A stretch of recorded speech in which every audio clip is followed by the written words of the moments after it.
দর্শক, গতকালকে আমরা দেখেছি বরিশালে নিজের এলাকায় এবি পার্টির মহাসচিব ব্যারিস্টার ফুয়াদ তিনি লাঞ্ছিত হয়েছেন। বিরোধী পক্ষ অর্থাৎ বিএনপির নেতাকর্মীদের হাতে লাঞ্ছিত হওয়ার ঘটনা দেখেছি। শারীরিকভাবে তাকে ধাক্কাধাক্কি করা হয়েছে, তার নামে বিশ্রী কুশ্রী স্লোগান দেয়া হয়েছে। অভিযোগ হিসেবে এসেছে যে এই ব্যারিস্টার ফুয়াদ তিনি স্থানীয় লোকদের গণমাধ্যমে কথা বলার সময় স্থানীয় লোকদের চাঁদাবাজ হিসেবে আখ্যা দিয়েছেন, সেই রাগে ক্ষোভে এই কাজটা করেছে। তারপর থেকে ব্যাপক আলোচনা হচ্ছে।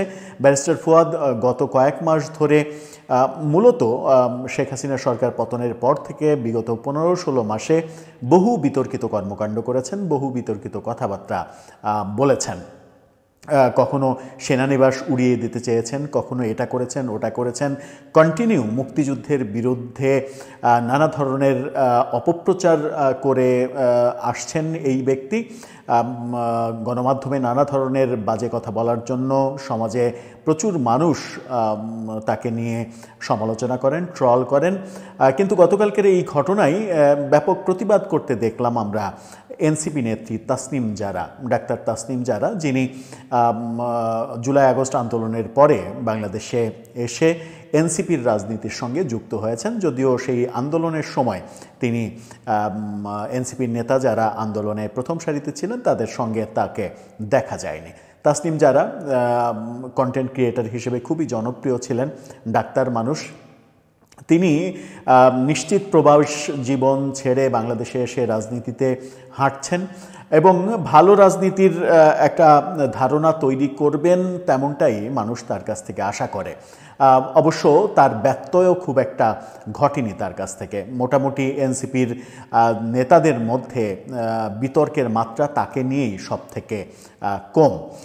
তাসনিম জারা ব্যারিস্টার ফুয়াদের এই যে ঘটনা, সেই ঘটনায় নিন্দা জানিয়েছেন ফেসবুক স্ট্যাটাসে। সেটা নিয়ে আবার আলোচনা শুরু হয়েছে। আলোচনাটা এইটাকে কেন্দ্র করে যে তাসনিম জারা যখন ব্যারিস্টার ফুয়াদের বিরুদ্ধে এরকম কর্মকাণ্ডের নিন্দা জানাচ্ছেন, তখন কি তিনি এর আগে অনেক ঘটনায় চোখ বন্ধ করেছিলেন কিংবা ঘুমিয়েছিলেন, কিংবা তখন কি তার বাড়িতে বিদ্যুৎ ছিল না, কিংবা তার ফোনে ইন্টারনেট সংযোগ ছিল না?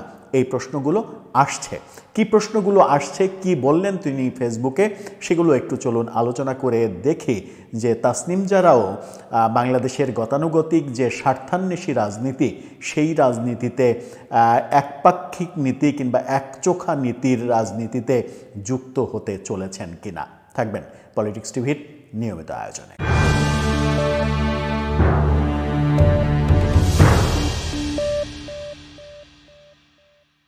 দর্শক, বলছিলাম ব্যারিস্টার ফুয়াদ গতকালকে বরিশালে লাঞ্ছিত হওয়ার ঘটনা, সেটা নিয়ে তাসনিম জারা ব্যাপক প্রতিবাদ করেছেন এবং ফেসবুকের স্ট্যাটাস নিয়ে বাংলাদেশের প্রায় সব গণমাধ্যমই তাকে নিয়ে নিউজ করেছে।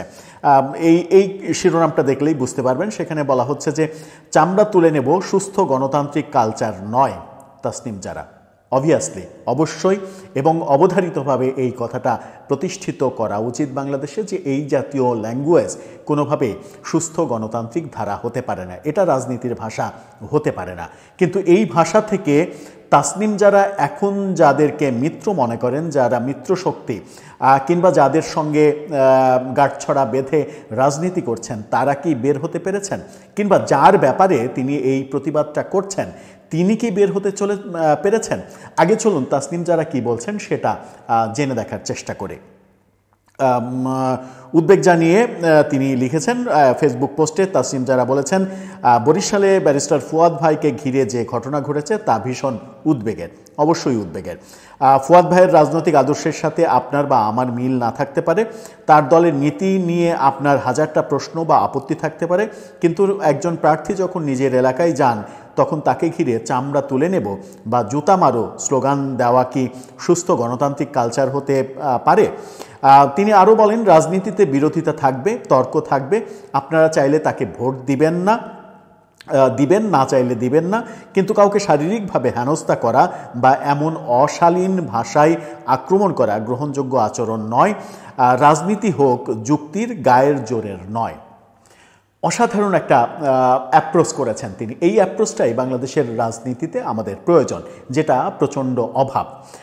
তাসনিম জারাকে ধন্যবাদ জানিয়ে স্বাগত জানিয়েই কথা শুরু করতে চাই যে ব্যারিস্টার ফুয়াদের এই প্রসঙ্গে তাসনিম জারা যখন প্রতিবাদ জানালেন এবং অসাধারণ একটা কথা বললেন, তখন ব্যারিস্টার ফুয়াদ যখন সেনানিবাস উড়িয়ে দিতে চান, সেনানিবাসের ইট খুলে নিতে চান, তখন তাসনিম জারার বাসায় কি বিদ্যুৎ থাকে না, কিংবা তার মোবাইলে কি ইন্টারনেট সংযোগ থাকে না, কিংবা তার দলের এনসিপি নেতা নাসিরউদ্দিন পাটোয়ারি যখন বলেন ডিজিএফআইয়ের সদর দপ্তর উড়িয়ে দেব, যখন তিনি বলেন যে এই মিলিটারি এদের মাথায় ঘিলু নেই, এরা দেশ বোঝে না, স্টেট বোঝে না, এরা গুলি করতে জানে না, এই কথা যখন বলেন, তখন কি তাসনিম জারার মোবাইলের ইন্টারনেট বন্ধ থাকে? যখন হাসনাত আবদুল্লাহকে নিয়ে, সেনাবাহিনী প্রধানকে নিয়ে এনসিপি নেতারা মিছিল করে ওয়াকার না হাসনাত হাসনাত হাসনাত, তখন কি তাসনিম জারার বাসায় মানে লোডশেডিং হয়?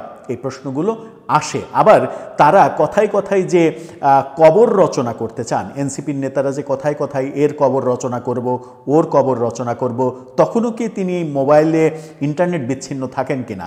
গোপালগঞ্জে গিয়ে, গোপালগঞ্জের মাটিতে, বঙ্গবন্ধুর মাটিতে দাঁড়িয়ে মুজিববাদের কবর রচনা করতে গিয়ে যে ম্যাসাকার কাণ্ডটা ঘটল, সেটা কি রাজনীতির একটা চরম মানে নোংরা উস্কানি নয়? তখন কি তাসনিম জারা দেশে ছিলেন না, কিংবা সেই কর্মকাণ্ডের ইতিহাস কিংবা খবর তিনি কি গণমাধ্যমের মাধ্যমে পাননি? সেই সময় কি তার মোবাইলের সিমের যে ডাটা, সেই ডাটা অফ ছিল, কিংবা তার বাসায় কারেন্ট ছিল না? এই প্রশ্নগুলো আসে।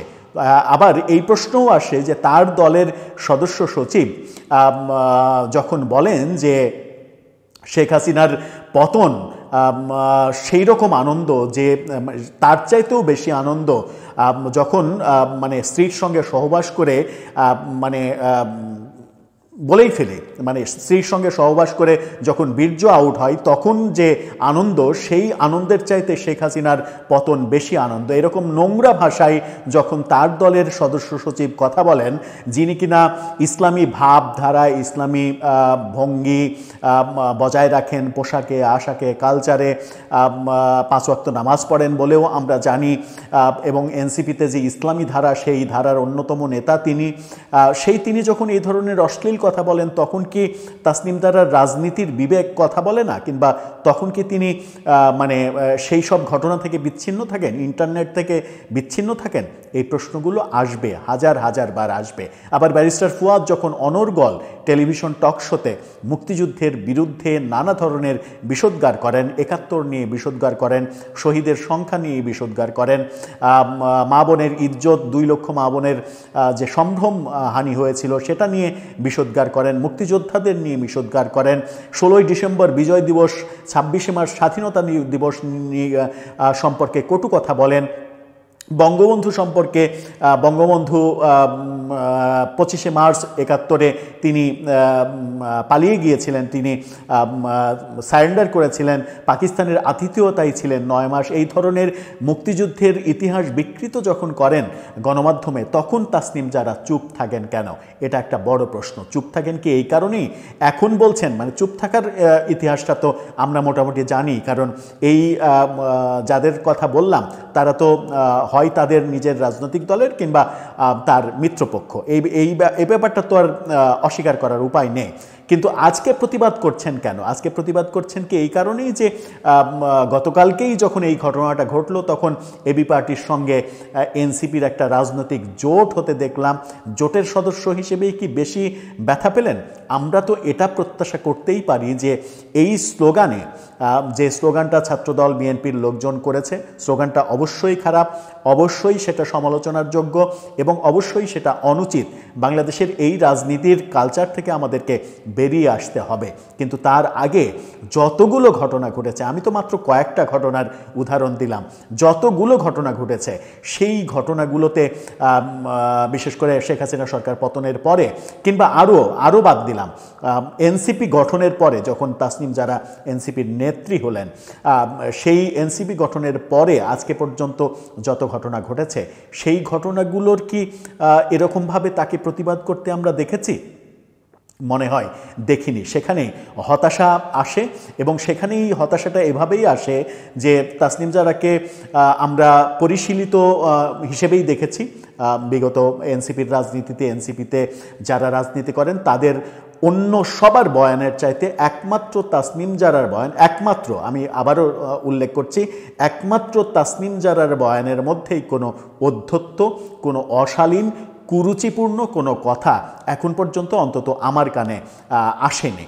সেরকম একজন বিবেচক নেত্রী, আগামীর নেত্রী, যার কাছ থেকে বাংলাদেশ অনেক কিছু প্রত্যাশা করে, তিনি যখন এই নোংরা ঘটনাটার প্রতিবাদ করছেন তখন তার উচিত ছিল আগের ঘটনা, যে ঘটনাগুলো তার দলের অভ্যন্তরের নেতারাও ঘটিয়েছেন, সেই ঘটনাগুলোরও প্রতিবাদ করা। কারণ তারা নতুন রাজনীতির কথা বলছেন, নতুন রাজনৈতিক বন্দোবস্তের কথা বলছেন, যেখানে নিজের দলের মধ্যেও যদি কেউ খারাপ কাজ করে তার বিরুদ্ধে কথা বলার সংস্কৃতি চালু করার কথা বলছেন এবং চালু হয়েছে এই দাবি করছেন। সেখানে তার কাছ থেকে আমরা প্রত্যাশা করতেই পারি যে আগে এই ঘটনাগুলোর প্রতিবাদও তিনি যদি করতেন তাহলে বোধহয় রাজনীতিটা কিংবা নতুন রাজনৈতিক বন্দোবস্তের কথা যারা বলছেন তাদের কাছ থেকে অন্তত একটা ভালো রাজনীতি আমরা পেতে পারতাম।